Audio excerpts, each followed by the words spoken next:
नमस्कार, आदाब, सत श्री अकाल। मैं हूं ब्रिजेश और मेरा अभिवादन स्वीकार करें। दोस्तों, आज हम बात कर रहे हैं एक राष्ट्र और एक चुनाव की। आपसे कोई भी बताना होगा कि हम बात क्यों कर रहे हैं। बात इसलिए कर रहे हैं कभी अभी प्रधानमंत्री के नेतृत्व में गठित कैबिनेट कमेटी के द्वारा एक राष्ट्र एक चुनाव की ओर आगे एक स्टेप बढ़ गया है, मतलब एक अप्रूवल मिल गया है इसके बारे में।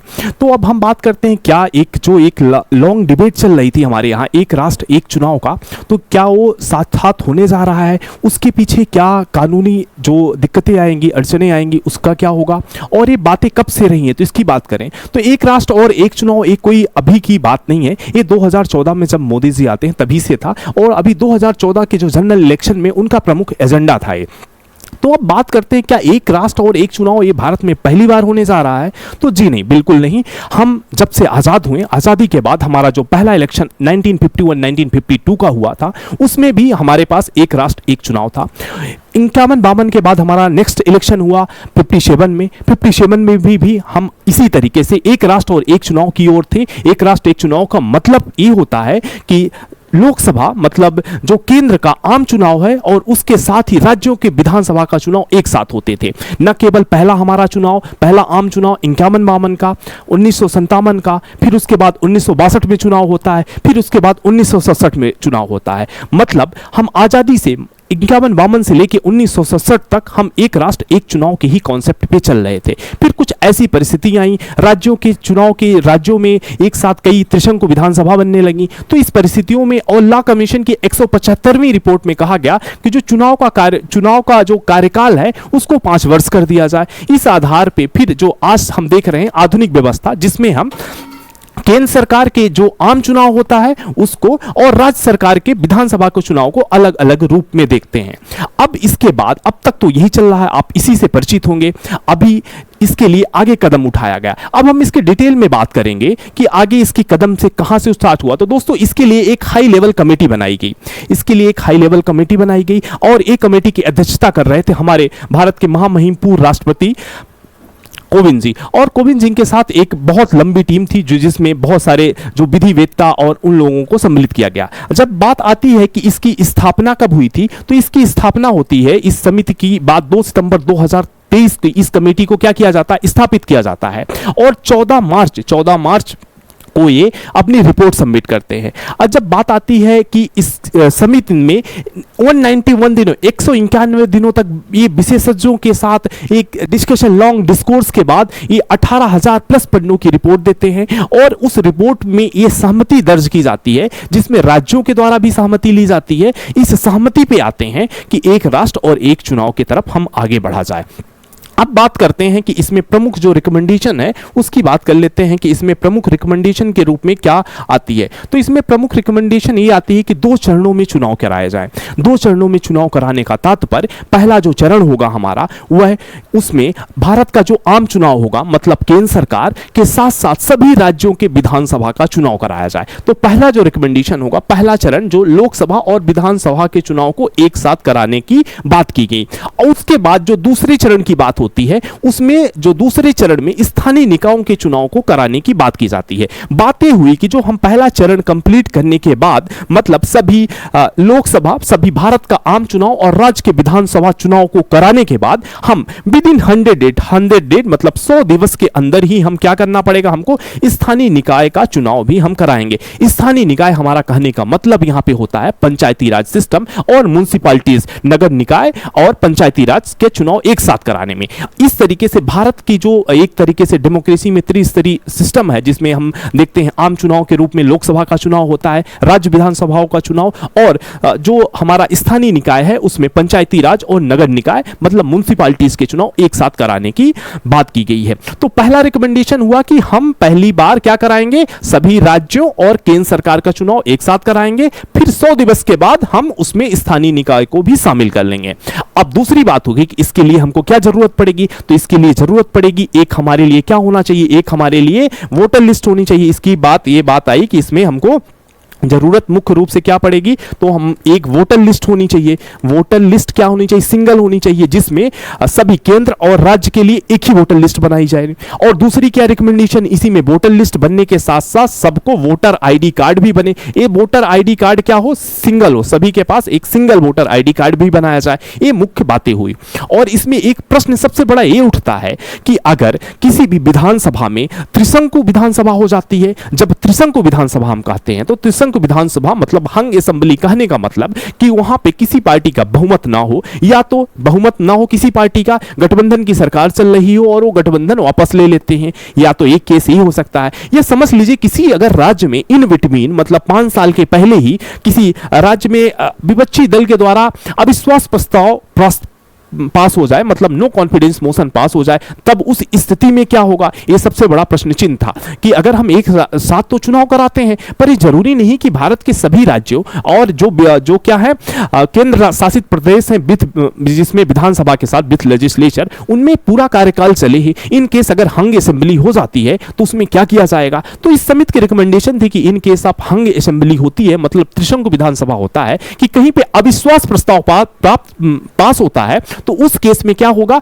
उस केस में जो रिमेंडिंग पीरियड होगी, सपोज अगर हम बात करते हैं 5, अगर हम मानते हैं 2029 में एक साथ चुनाव होता है और बीच में मतलब 2 साल में ही अगर हम बात करें 2031 में ही कहीं पे ऐसी स्थिति बन जाती है जहां पे क्या हो जाता है, अविश्वास प्रस्ताव प्राप्त हो जाता है, तो जब यहां पे जो चुनाव होगा वहां पे चुनाव 5 वर्ष के लिए ना होकर जो रिमेंडिंग पीरियड बची हुई, मतलब अब कितनी पीरियड बची हुई है यहां पे बात करें अगर, तो 3 साल बचा हुआ है। अगर 3 साल बचा हुआ तो जो नेक्स्ट इलेक्शन होगा वो 3 वर्षों के लिए होगा। ये मुख्य इसमें रिकमेंडेशन की बात आती है।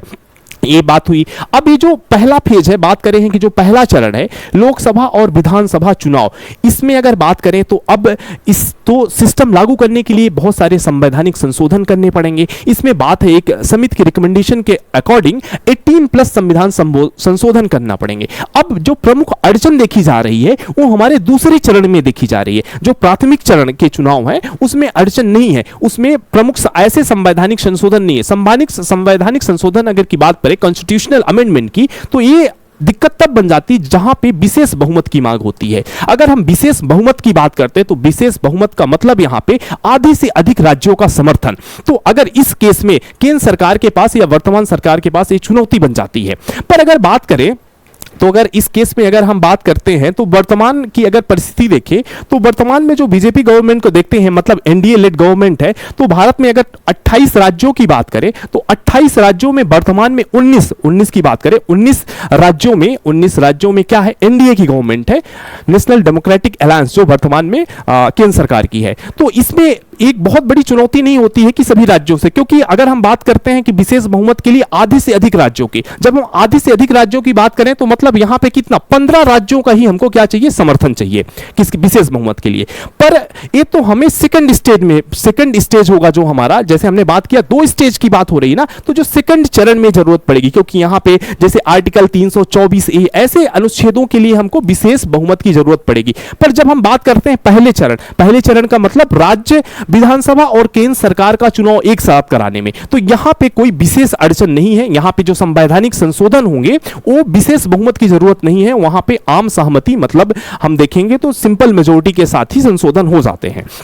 अब बात आती है यहां पे दूसरे में जो चुनौती हो जाती है, तो पहली चीज ये हो जाती है। दूसरी चुनौती अभी चुनाव आयोग के द्वारा अपने जो रिप्रेजेंटेशन हुआ था इलेक्शन कमीशन का, उसमें बताया गया था एक प्रमुख चुनौती के रूप में अगर हम देखते हैं तो इलेक्शन कमीशन को बताया गया कि अभी हमारे पास वर्तमान में अगर हम ईवीएम की संख्या देखें तो हमारे पास करीब 35 लाख ईवीएम है, हमारे पास 35 लाख ईवीएम है। पर अगर एक राष्ट्र और एक चुनाव हम कराते हैं तो उस केस में अगर बात करें तो उस केस में हमको 18 लाख प्लस और ईवीएम की जरूरत पड़ेगी। तो वर्तमान में अगर हम अवसंरचना बेस में देखें, बेसिक इंफ्रास्ट्रक्चर देखें जिसके लिए जरूरी हो जाती है, जैसे हम एक राष्ट्र एक चुनाव कराएंगे तो ईवीएम तो हमारे पास उतनी होनी चाहिए। तो एक चुनौती हमारे पास ईवीएम की भी है, जो चुनाव आयोग के द्वारा ही इस बात को कहा गया है। ये तो प्रमुख बात हुई। और बात करें कि इसमें राज्यों की मतलब पार्टी के साथ भी कंसेशन हुआ। तो जब ये समिति की स्थापित हुई थी तो उसमें टोटल अगर बात करें तो भारत में अगर हम बात करते हैं तो करीब 62 पार्टियां हैं। भारत में लगभग 62 जो रजिस्टर्ड पार्टियां हैं, उनमें उनको जो इस समिति के जो कोविन समिति हाई लेवल कमेटी स्थापित की गई थी इसके लिए, तो उसमें लगभग 47 लोगों ने अपनी ओपिनियन दिया था। 47 लोगों ने अपनी ओपिनियन, सबसे अपना समर्थन मांगा गया था। और उसमें से 15 ऐसी पार्टियां थी जिन्होंने कोई ओपिनियन नहीं दिया था। 15 की अगर बात करें हम तो 15 ने कोई अपना ओपिनियन ही नहीं दिया था। और उसमें भी 47 में भी अगर बात करें हम तो 47 में 32 ने क्या किया था, इसके लिए नो कहा था। तो एक ये बात होती है क्योंकि सभी पार्टियों का यहां पे अनुसमर्थन की जरूरत पड़ेगी। और इसी की आगे कदम बताएं कि जो हमारी नेशनल पार्टी है उनका भी समर्थन होना चाहिए। तो वर्तमान में हमारे पास जो 6 प्रमुख नेशनल पार्टी को हम देखते हैं, 6 प्रमुख नेशनल पार्टी को देखते हैं, उसमें से 3 का समर्थन है। जब हम 3 का समर्थन किसका किसका है तो एक हम देखते हैं बहुजन समाज पार्टी, और एक तो हमारी बीजेपी ही है, भारतीय जनता पार्टी, और एक एनपीपी है, NPP national people's front party, ये कहां पे है, मेघालय की पार्टी है। ये 3 जो है राष्ट्रीय पार्टियां हैं, इनका अनुसमर्थन प्राप्त है। वहीं 3 और जो नेशनल पार्टी हैं उनका अनुसमर्थन नहीं प्राप्त है। उसमें से इंडियन नेशनल कांग्रेस हो जाता है, एक प्रमुख इंडियन नेशनल कांग्रेस हो जाता है। दूसरी अगर पार्टी की बात करें तो यहां पे सीपीएम हो जाता है, कम्युनिस्ट पार्टी सीपीएम हो जाता है, सीपीआईएम हो जाता है प्रमुख पार्टी। और एक बात करें तो आम आदमी पार्टी, ये क्या है, वर्तमान में ये 6 राष्ट्रीय पार्टियों का दर्जा है। तो इसमें से 3 पार्टियों का अनुसमर्थन है, 3 का नहीं है। एक प्रमुख चुनौती ये बन जाता है। अगर यहीं पे एक बात और विपक्षी दलों के द्वारा एक क्वेश्चन उठाया जा रहा है, आपने भी न्यूज डिबेट में इस बात को जरूर उल्लेख करते हुए देखा है कि अगर आज की डेट पे केंद्र सरकार अगर 4 राज्यों का चुनाव एक ही जगह में, जैसे अभी हम बात करें तो अभी हरियाणा और जम्मू कश्मीर का चुनाव है जिसकी वोटिंग चल रही है। जम्मू कश्मीर का फर्स्ट फेज का इलेक्शन हो गया, सेकंड फेज की वोटिंग चल रही है, और यही हरियाणा का भी है। तो हरियाणा और जम्मू कश्मीर है, इसके जस्ट बाद ही हो जाता है झारखंड और महाराष्ट्र का चुनाव। तो विपक्षी दलों के द्वारा यह आरोप लगाया जा रहा है कि वर्तमान में 2 महीने के अंदर 4 चुनाव कराए जाने हैं। तो अगर चुनाव आयोग 4 राज्यों के चुनाव कराने में सक्षम नहीं है कि एक साथ करा लें, तो कैसे एक साथ चुनाव कराए जाएंगे, एक बड़ा प्रश्न चिन्ह भी उठता है। क्योंकि 2 महीने के अंदर ही, अभी जैसे हम बात कर रहे हैं हरियाणा और जम्मू कश्मीर का चुनाव चल रहा है, नेक्स्ट 2 महीने के बाद मतलब नवंबर में ही किसका हो जाएगा, महाराष्ट्र और झारखंड का चुनाव है। तो यहां पे बात की जा रही कि एक साथ नहीं हो रहा, तो एक प्रमुख क्वेश्चन उठाया जा रहा है। और इसके साथ ही और जैसे हम विरोध के देखते हैं तो क्षेत्रीय दलों के द्वारा विरोध दर्ज कराया जा रहा है। अगर हम बात करें तो यहां पे जो रीजनल पार्टी हैं वो इस बात का विरोध कर रही हैं। अब रीजनल पार्टी का विरोध करने का जो प्रश्न उठता है कि किस बात पर प्रश्न कर रही हैं, तो इनका प्रमुख कथन है, इनका अपना जो वादा है, इनका अपना जो कथन है, इनका कहना है कि अगर चुनाव जो नेशनल बेस पे होंगे तो वहां पे जो नेशनल इशू होंगे उन्हीं की प्रायोरिटी होगी, नेशनल जो इशू होंगे उन्हीं की प्रायोरिटी होगी।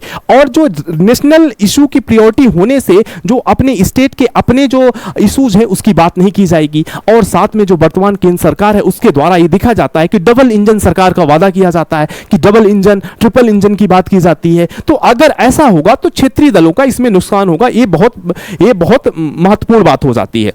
तो इस बात में और एक बात ये भी है, इनका दूसरा कथन है कि इससे जवाबदेहिता की भी कमी होगी। जवाबदेहिता की बात की जाती है जब, तो एक तरीके से क्षेत्रीय जो पार्टी होती है वो लोकल से ज्यादा बनी हुई होती है, उनके इश्यूज को ज्यादा अच्छे तरीके से समझती है, तो वो जवाबदेहिता उनका ज्यादा हो जाता है। केंद्र में पार्टी हो जाती है जो सेंट्रल लेवल की जो इनका एक तरह से हम कहें कि जो नेतृत्व होता है उन्हीं पे डिपेंड होता है। तो ये प्रमुख प्रश्न चिन्ह हो जाते हैं।